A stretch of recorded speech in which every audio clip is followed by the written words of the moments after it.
Baby তাড়াতাড়ি চলো, আমার বাসা থেকে বাবা ফোন দিচ্ছে। চলো। আরে সাথী তুমি এখানে? এই যে হ্যালো, আপনি আমার গার্লফ্রেন্ডের নাম কিভাবে জানেন? আর সাথে এই ছেলেটাকে তোমার নাম কিভাবে জানে? আরে ভাইয়া আমি ওর ফ্রেন্ড, আপনার কথা আমার কাছে অনেকবার বলছো।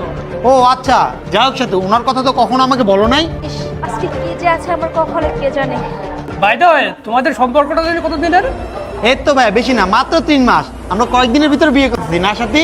আচ্ছা, তোমরা তো বিয়ে করতে যাচ্ছ তাই না? তোমাদের সম্পর্কটা কেমন যাচ্ছে আমি তো জানি না।